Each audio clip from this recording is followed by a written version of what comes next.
It is a few seconds before the scheduled time, but let us start now. Mission Manager Dr. Yoshikawa and Research Dr. Kubota will talk about the operation sequence. We will give you the summary and some details. So first of all, Dr. Kubota, please.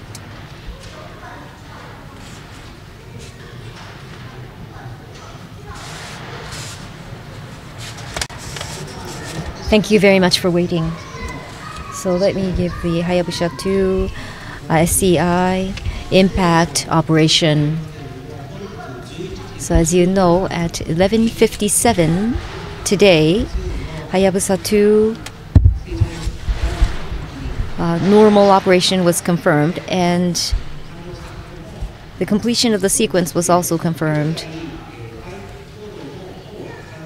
And now the retreat is almost done, and the Explorer is now functioning properly. And so we will now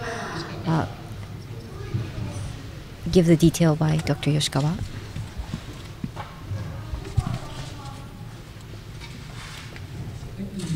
This is Yoshikawa. So let me talk about the result and the details of the operation as a flash report. Please look at the screen. So gate 1 yesterday, all the way to gate 5 that just completed.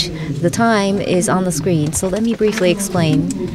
So a little afternoon yesterday, gate 1, so the descent operation, the final confirmation of whether to do this SCI was confirmed, and this was a go. Gate 1 confirmed at 12:12 yesterday, and about 1 hour after that at 13:17. This is onboard time was 1300. The Explorer started the descent. And late yesterday, gate 2 at 23:55. So this 23:55, this is the time, receipt time, and the speed is 40 centimeters per second, so 23:37. And this slowed down to 10 centimeters per second. And the goal was given at 23:55. And today, gate 3, very important decision at 9:57. The impactor separation decision was made. The Explorer situation and the ground system was all proper and no problem. So we made the final decision. And after that, it was in line with the sequence. SCI separation at 11:13. So this is the Earth ground time, and so the onboard was 10:56. And then DCAM 3 was also as planned. Onboard time Ground time was 11:32. And at 11:50 ground time, the communication from DCAM was confirmed. And so as planned, we confirmed that DCAM is functioning, and that was 11:50. And after that, SCI, this explosion, 11:53 ground time. This was where we were most nervous. Debris from the asteroid could have hit the Explorer. So this 11:53 Earth time, a few minutes from 11:53 were when we were most nervous. And so we were monitoring the Explorer. 3 minutes. We decided to monitor for 3 minutes, and so until 11:56 we continued the monitoring, and the Explorer was confirmed to be normal. So we were able to confirm the healthiness of the Explorer. Then Gate 5, this was just before. After the retreat, we confirmed the situation, and we saw no problem. So with that, SCI separation and DCAM-3 separation and the exploration retreat were all done properly. And one more sheet, please. And this was an image of SCI just immediately after separation. A few seconds after separation was when the photo was taken. As you can see, it is actually moving away from the Explorer quite cleanly. So we know that the separation of SCI did occur with certainty. And in view of the fact, and we are actually doing operation to download data.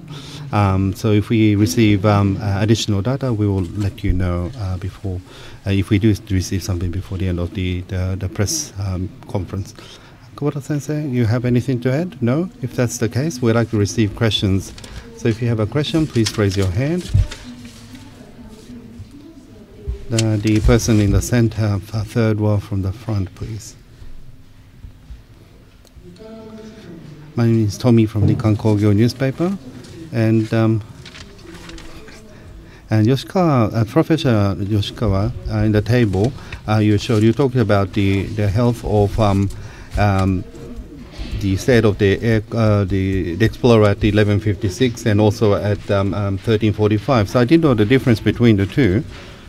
So you have confirmed the health of the Explorer at 11:56, but once again you said that you checked the state of the Explorer at 13:45.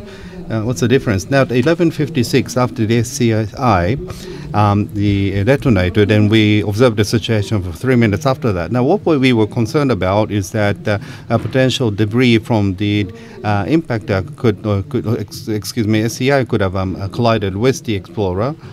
Or after the detonation, there are ejectors, the various the scattering matter that may be generated, and if that collided with the Explorer, some kind of change would occur. So we were observing to see if that occurred, but there was no change in the situation of the Explorer, and so as a consequence of this, at the very least, the debris from SCI or the scattering materials from the asteroid, they do not come in contact with the Explorer. So that was the judgment that made at 11:56.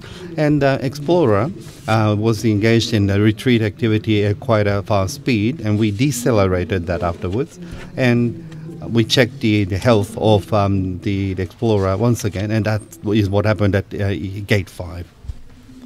Any other question? Lady in the back, please. Gekkan Hoshinabi, Umemoto is my name. As to whether ejector will hit the spacecraft or not, that is of concern to us. In the briefing this morning, you said that at the touchdown, you didn't expect a scattering of so much debris.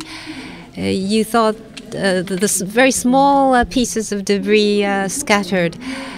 the impact of this on operation this time, and what did you do to prevent this? Were you creative in trying to prevent this time? Yes, indeed. At touchdown, lots of pebbles were scattered. The touchdown, when we launched the projectile, well, rather than the launch of the projectile, when the Explorer reascended because of the thruster, it created a flurry of the debris. It's not that it's because the gravity is very small. Because of the thruster impact, there was a lot of debris flying, and the impact of this was what's on the Explorer ONCW1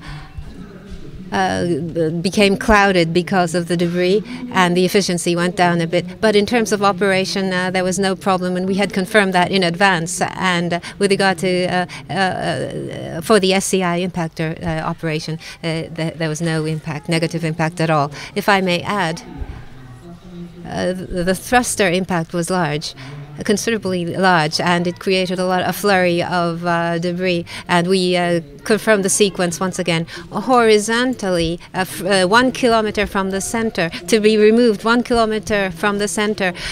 This is what we did to confirm whether it would be all right. There was no need to change the sequence, but on the horizontal side we removed the Explorer 1 kilometer from the site, and then before descending, and so we confirmed this. But otherwise, there was no problem. Dr. Kubota? ONCW1, could you project ONCW1 on the big screen?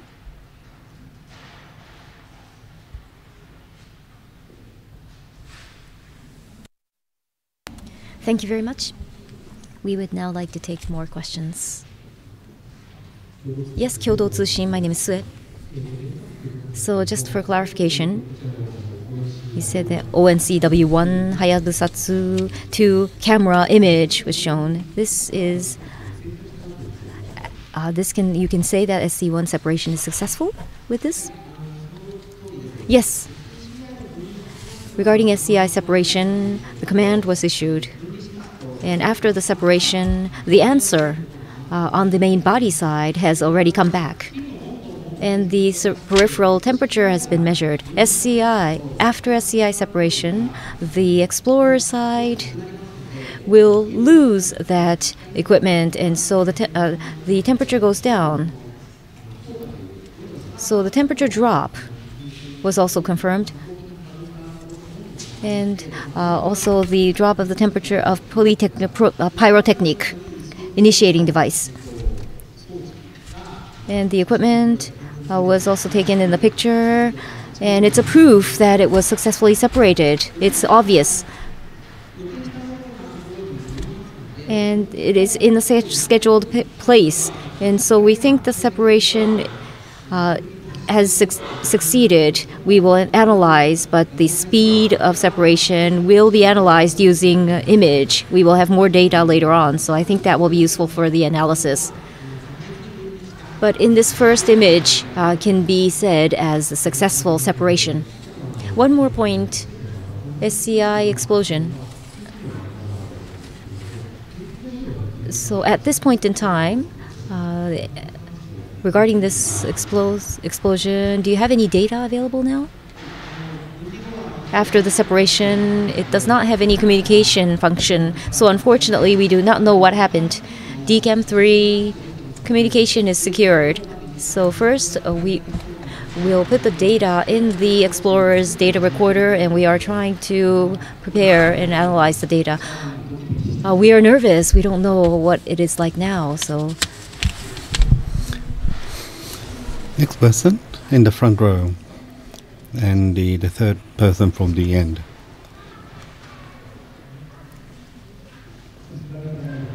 Arafune, I'm a writer.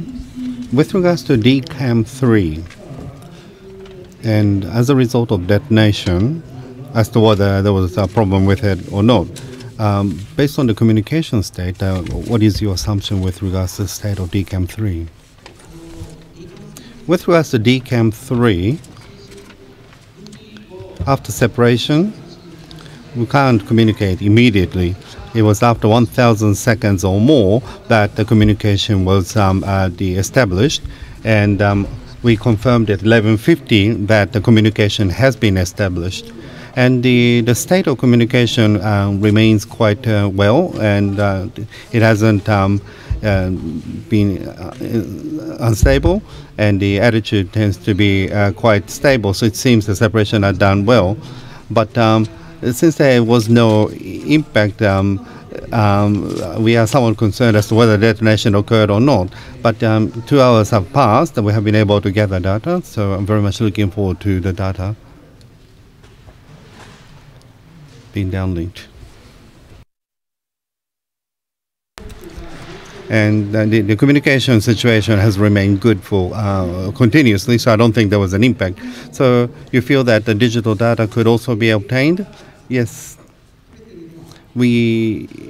I know that the data was obtained on the Explorer, and it is going to be first placed in the data recorder, then it will be downlinked. So we are making preparation to downlink. So we know something, and we have been able to take some kind of image. We're looking forward to it.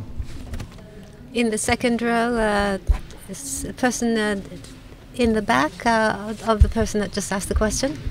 Furuichi from NHK. I'm sorry to ask about details. Hayabusa2 at an altitude of 500 meters.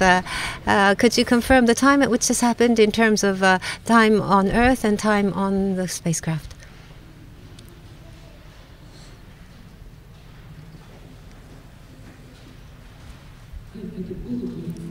Altitude 500 meters, yes?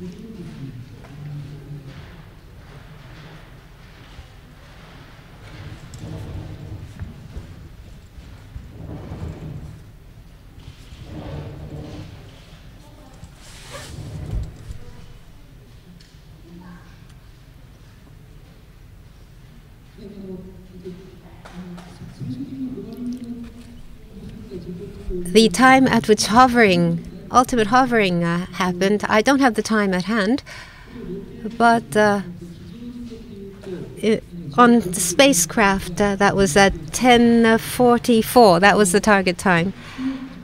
And I believe the actual time did not deviate too much from this. So if you want accurate information, we'll let you know later. Also, what you've shown here, could you explain the image there from a height of 500 meters? You would imagine you could see asteroid Ryugu in the back. Could you explain this image a little bit further? Strobe lights were used to take the image, so the background does not appear. Did you take the image from above the impact? OCNW, and the camera is at the bottom of this, and after detonation, there's a detonation device right underneath, and the picture was taken from above. A DCAM-3 image. Could you give us the time at which this will be made available to us, an approximate time? As Mr. Kubota mentioned earlier, they are in the midst of working on it. And if possible, at 16:30, we are hoping that they'll be made available in time for the 6:30 press conference, but we can't say anything for sure at this moment. The communication staff will issue or distribute the press release, and we will continue the Q&A session. So, center in white shirt, please. Yes, I am Tomiyama from Yomiuri Shimbun. So today the retreat action went well and separation went well. So regarding the successful retreat, how do you evaluate it? Yes, in today's operation, the important point was separation and the explorer's retreat. Retreat went very well. It was a complex maneuver today, an acceleration, but all went well as planned. So the Explorer moved just as we scheduled. Doppler data and telemetry data. We confirmed the acceleration amount, and it was just as we scheduled. So trajectory-wise, yes, it was well. It went just as we planned. So third from the front. Oh, I'm sorry. Yes, so both of us, you wanted both of us to speak, so yes, you did not hear us in the control room, but you saw us. Doppler data was viewed, and each and every movement was watched closely by the team members. And thruster action was also watched. So the vertical retreat and the sequence and horizontal movement and the descent, all these thruster movement was made, and Doppler monitor was watched. And the guidance people, they get the data, so they knew the level of activation, and they reported that to us. So each and every behavior was watched and monitored and confirmed. And so this retreat action was just as planned. Hayabusa2 was perfect. So today, again, Hayabusa2 was perfect. But the crater creation is not confirmed, so we cannot say a perfect success yet. But for today, the retreat was perfect. Mission completely accomplished. So in relation to that, so sequence went well. And so what has already been clarified already went well. But the detonation of the impactor, you are not having too much expectation that this was already a success, or? Well, the big purpose is to get the material. So creating the artificial crater is one objective we have, and with that, we want to say it's a success. But this time, in this complex operation, we did things one by one, and we did successful separation and communication with DCAM. So this was good.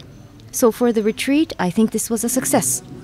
And Dr. Yoshikawa, so retreat was a success, and the complex mission was accomplished, and the separation of the equipment. So in your field of expertise, how do you plan to utilize and develop this in the future in your area? So this impactor force was small, and so this asteroid, it cannot change the trajectory. But we were able to do the accurate operation of the Explorer. So when we change the trajectory in the future, if we have to impact in the future, this trajectory operation, accurate operation, will be helpful in the future. So for defense, we think this will be a good outcome. Thank you very much. So next question. The third person and second person in this row, in order, please.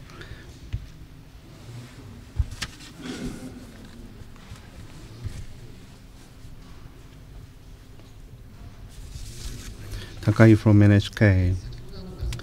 And when you show the image before, we heard words of excitement, but when a success was observed in the control room, what was the atmosphere? Well, when this image, well, there was an announcement that there was this image that was made available. Everyone jumped at the screen, and so people at the back were unable to see it. Everyone was very much excited to see it. And after this, and the check of as to whether crater was established or not. But what is the current mood within the control room? Right now, it's very much settled, and there's about 20 people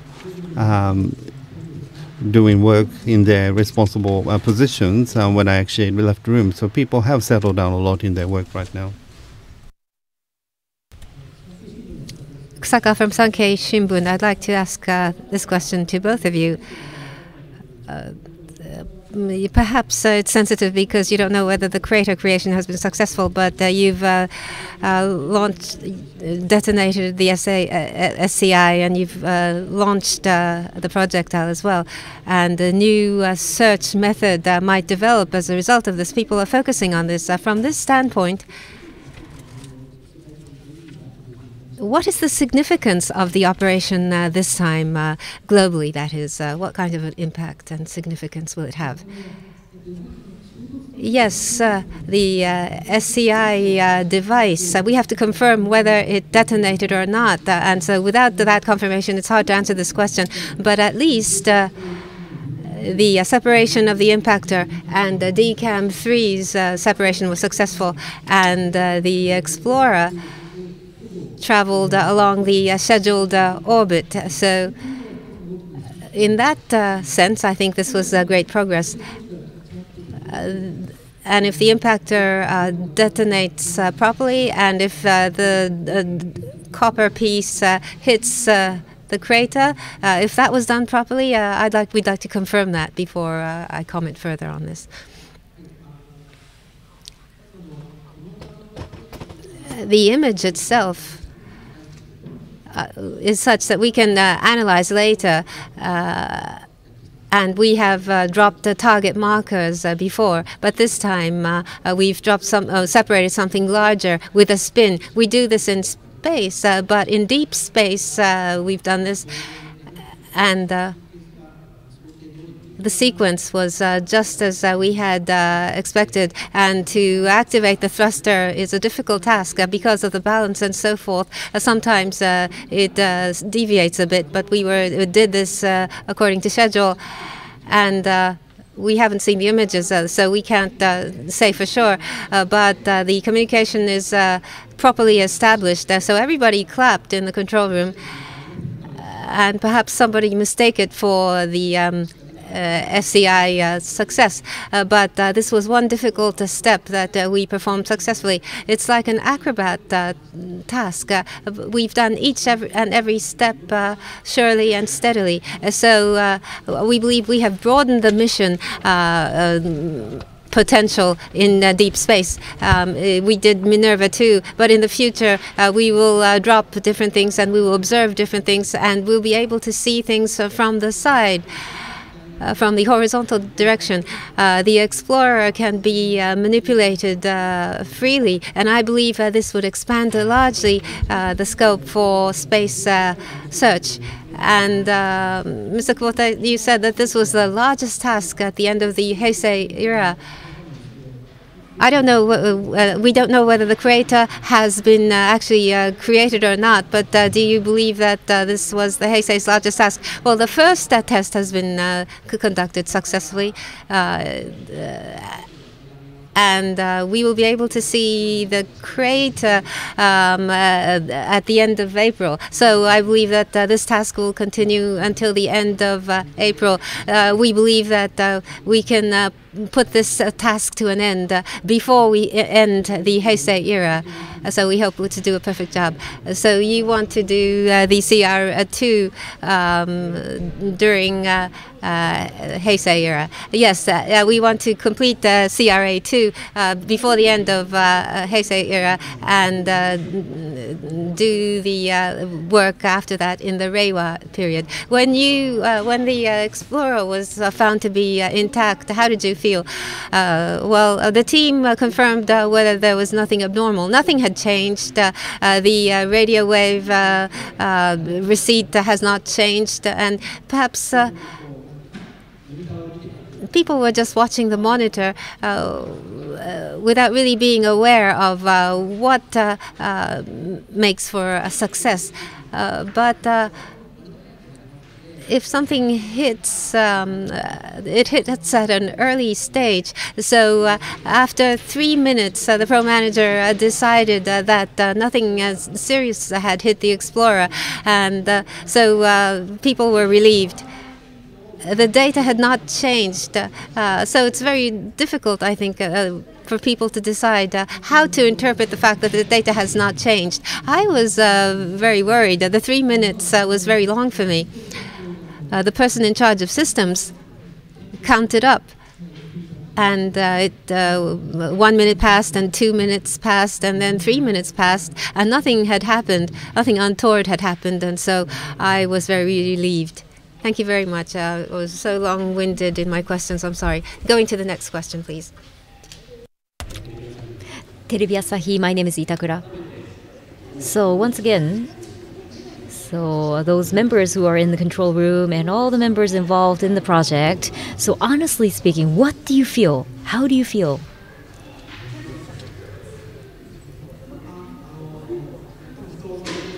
Well, I think different feelings for different people, but looking at their facial expressions, they are relieved and they accomplished something. So development, test, and operation, it was a long time. It's been 4 years since launch. And so for DCAM, after launch, we could not do anything. So 4 years later, whether it will operate normally, this was a concern and worries that all of us had, but it is now functioning well, and the radio wave came. And so I think it showed in their faces. So now, a sense of achievement. And now we are waiting for DCAM image. What about Dr. Yoshikawa? Well, I have nothing more to add. But this impactor, many people were involved for a long time. And looking at this image, I think they were first relieved. And then, after this, as they may know, they have to check and they have to find out that it is functioning properly. And once they know that, they will think that what they've done all these years is paid off. Mission will continue. It's not the end here. So until it comes back to Earth, we have to be on our toes. But we have cleared one by one until this point. So project members are now having more things to feel relieved about, and so I think it's a great thing. So the tense period will continue going forward? Well, we cannot just be elated at this point. We need to first confirm that the impactor functioned, and then touchdown, and then return to Earth. There are many more phases with milestone we have to go through. So once we have the sample in hand, that is when we can really be relieved. Yes, the person right at the back, wearing a jacket, Hatanaka from Nippon Broadcasting. With regards to this image, and said that many people jumped to the screen and in the control room when this was made available. But Kubota-san and Yoshikawa-san, what was your first impression having looked at this picture in comparison to your the assumptions? What did you think having looked at this for the first time? Well, I was in the control room at the time, and I've heard the voices, and I jumped and ran to the screen. And when I looked at the image, it was quite clear. And what is shining, shown as white, is a reflector. It's the same material as the material used for the target marker. There is a number of those. And I feel that there are a number of images that have downlinked, and the speed and the attitude after separation, we will be able to understand that. And so the performance of the separation device, and we are able to make assumption as to where it's going to land on the asteroid. So this data will enable us to go and check the location in 2 weeks' time. And ONCW1 is the camera used to take this image, but we were able to obtain the image quite well on this occasion. And based on this, we feel that touchdown should be okay. W1 should be able to capture the target marker. I think Hayabusa2 team is thinking of this as well. We need to do a detailed analysis going forward. The fact that we are able to capture this well is something that I'm happy about in both sense. And I'm sure that the power is on where the solar panels are collecting the solar light properly. When I looked at this for the very first time, I thought it was quite a clear photo. And I thought that it had captured the target quite well. And there are continuous the pictures being analyzed right now, which has been downlinked. And W1 as a camera at the touchdown, it was made dirty a little bit when it touched down. But the fact that it had operated without problem on this occasion is something that I thought was very good. Next question. So the person in the front row, in the blue shirt, please. Sugimoto from Asahi Shimbun. You said that you were watching for about 3 minutes. Is there any grounds for why you established 3 minutes to ascertain the status of the spacecraft? Well, the grounds for this is that what is of most concern to us is at the time of impact, debris flying at high speed and hitting the Explorer in some place, causing damage. For example, whether the power solar cells are hit. These things happen at an early point in time, and there may be debris at different speeds. But if we wait 3 minutes, 180 seconds, if nothing happens during this time, based on our past experience of analysis, we thought that was sufficient. But sometimes there are things that come back and hit the spacecraft. And so we kept on watching, but the 3 minutes was the most dangerous period of time for things to impact the Explorer, causing damage. The gentleman in the middle, please, sitting in the middle, please. G2C Kanda is my name. This is a minor question, but you showed us the timetable earlier. So the onboard time was already confirmed with timestamp. It's not just subtracting 17 minutes from the Earth time. This onboard time, this was already confirmed onboard with timestamp. So 11:56. Was this a confirmed time? Yes, so SCI detonation. Well, this is the programmed time that is sent to the Explorer beforehand. So it's a predetermined time, and the answer was also confirmed. So answer is 11:56, detonation at 10:56. So the detonation was planned time, and the separation 10:56. You can say that it was separated. So the separation time was planned time and confirmed. Yes, it's confirmed. So what's shown here has been confirmed. But the detonation is planned because we cannot confirm the detonation. And retreat, flight. The trajectory, determination, the relative distance with the asteroid, is that already known, or because it was activated at the time, so this is where you think it is, or trajectory determination has various procedures, so we have not done that yet. Now the Explorer's gyro and accelerometer, we can guess how much it moved. And we confirmed that it moved in the planned trajectory. Once we see the asteroid, we can see the relative distance with the asteroid. But this time, it's towards the bottom. It's to the lower part.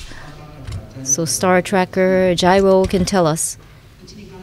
And the position, the thruster activation, and the acceleration has been gained. So with that, we can guess the position. And that's how we determine the trajectory.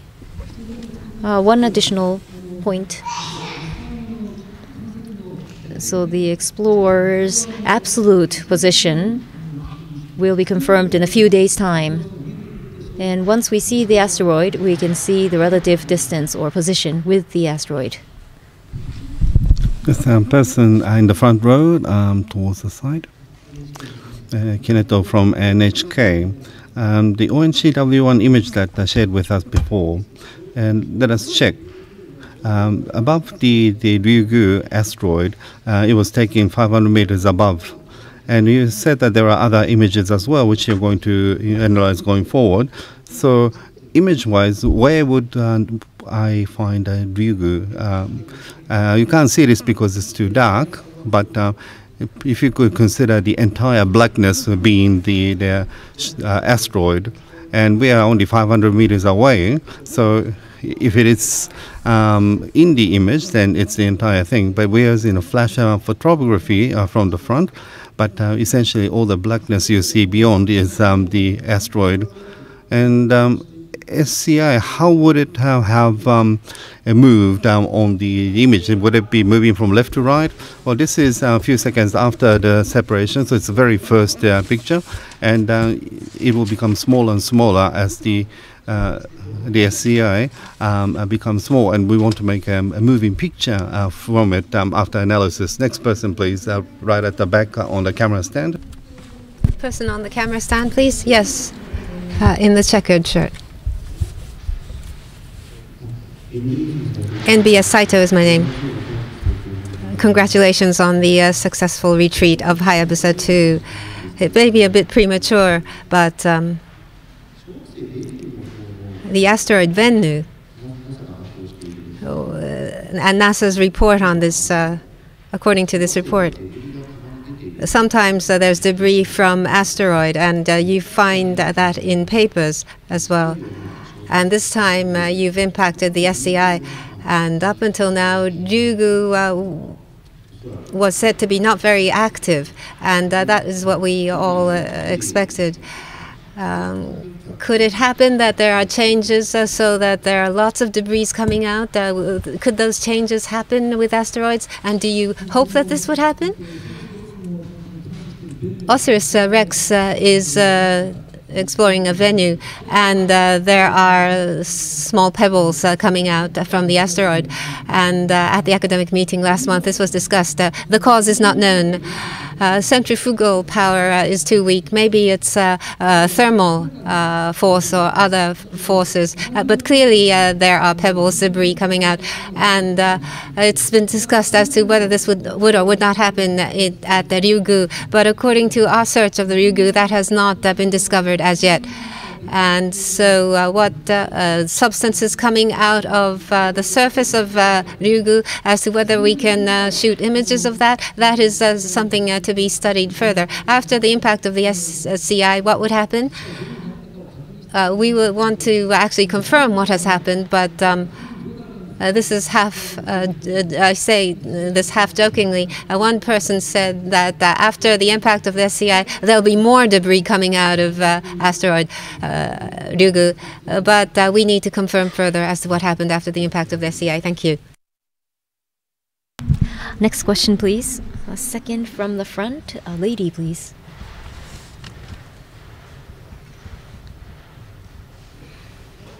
Writer, my name is Hayashi. So this image, it may be difficult to tell, but so the separation with the predetermined position and speed, how much can you say that the separation was done in accordance with the predetermined position and speed? Our biggest concern was, from various reasons, attitude distortion was our biggest concern. So we were relieved that it is facing sideways. We can see the bottom. And you can probably see it's three-dimensional if you look closely. So the separation position and camera position are different. So we assume that this will happen. So looking at this, it seems like it went down straight.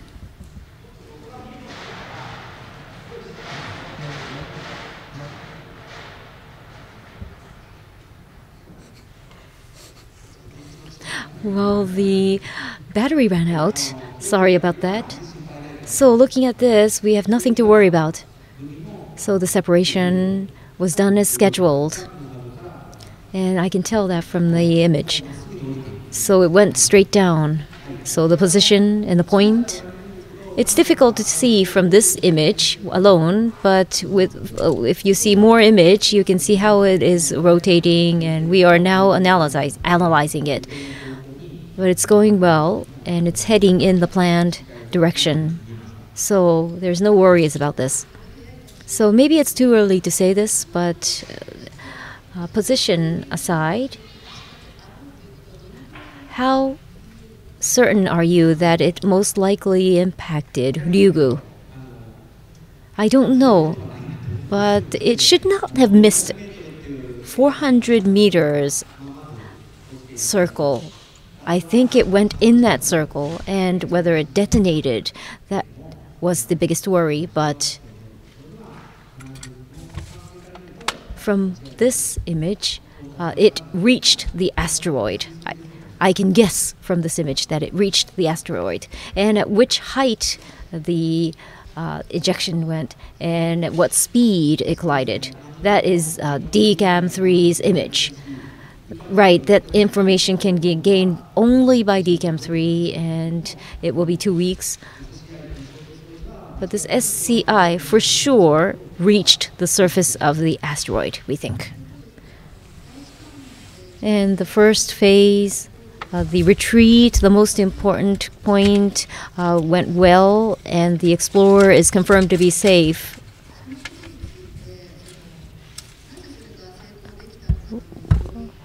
What do you think were the success factors, and what are the technology, Japanese technology, that you can be proud of? First of all, on the backside, going to the backside of the asteroid means you go into the shadow from the sun, and it may block the communication from the Earth. So we thought that was a risky move. However, with the impactor, crater is created, an ejector is created. Safe part is the backside. So you want it to be close, but avoid being hit by the debris. And we were able to do this because Hayabusa2's performance with the drilling and touchdown and operation, we now understand the Hayabusa2's operation very well. And sequence, we thought of various things, and team are now well skilled. So we know the object. We know what we are dealing with now. And thruster activation, the fuel will be consumed and temperature will change. And so the expected speed, achieving expected speed is very difficult. But we achieved it in such a short period of time. That was the team's effort. And if something happened, we wanted the safety to be number one priority, to retreat. And so retreat with the right position and time. And we can only wait and see from the Earth. It was done, treated, all on board. And so the fact that we did this successfully, it seems easy, but it was a combination of various complex movement, and DCAM was separated, and we took image. So all these challenge moves were able to be done at the same time. So I think this is one achievement. This is thanks to all the rehearsals and exercise and touchdown track record. This gave us confidence and true capability. So this asteroid impact, this was the world's first. But this complex move like retreat and separation and do this on board. The example of the explorer's example of doing this, has there been any previous examples? Well, deep impact is the well-known example. The explorer went by.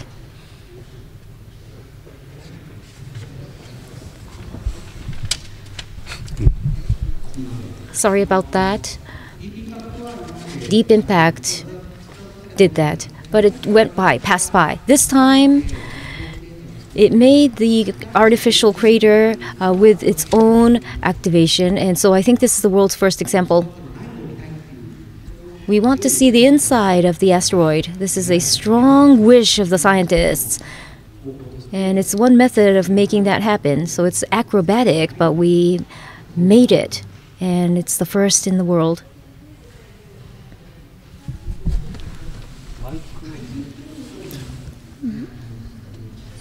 So retreat. Normally we do the orbiting around the terrestrial body, but I don't think we've done things like retreat action previously. I think this is the first time in the world that the retreat action was taken. I wonder if anyone remember an example, but in my view, I don't have any memories of this. It's probably the first time. Because of the time constraints, maybe 2 more questions. The person at the front, please. The lady at the front. Nagayama from Mainichi newspaper. A simple question or confirmation. I was looking at the state within the control room, and Tsuda, project manager, made a declaration, and I think it was 11:58 or 59, was after 11:56. So you said 11:56 before, and that was the timing at which the data was downlinked, and you checked the data, and then you've, Mr. Tsuda, the project manager, declared a success. Could you explain what had happened at that point? Well, in terms of time, after separation and the 40 minutes after separation, that is when the timer would have detonated. And so 11:53 on the ground, and that's on the ground time. And so we have started the counting from that point in time.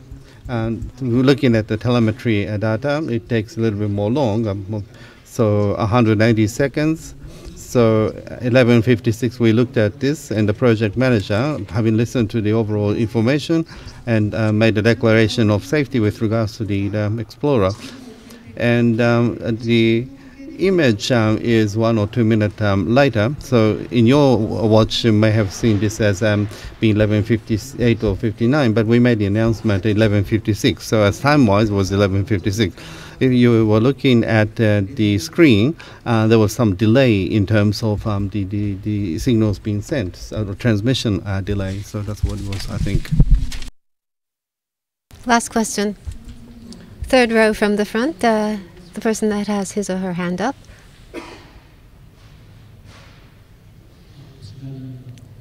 Oshinabiki, my name is Nakano. This man-made crater generation, I'm sorry I had to ask such a basic question. After the impact with regard to debris flying, can you watch using large telescopes from Earth, or can you observe from another spacecraft? Is it possible to detect maybe the energy is too small? Wasn't there such a possibility? Could you comment on that, please? On this point, we thought about it to a small degree, but Ryugu and Earth, there's so much distance in between. It's so distant. To observe Ryugu from Earth is very difficult, and the impactor is very small, and so it's impossible to observe. So observation from Earth is something that we gave up doing, and there are no spacecraft nearby, so observation from the spacecraft is also not possible. So is everyone happy? I'm sorry, due to the time constraint, we'd like to bring this session to a close. Dr. Yoshikawa, Dr. Kubota, how long will you be available to answer questions individually? Will you be able to answer questions until 16 hours? Mr. Yoshikawa will be coming back, we're going back soon. I'll be here for a while. We're worried to see whether DCOM has DCOM information has come back. And we've brought some objects here for those of you wishing to see. So a briefing using the microphone in this way will be concluded at this point. Mr. Kubota will remain to answer questions individually. So for those of you wishing to ask detailed questions, please avail yourselves of this time. Thank you.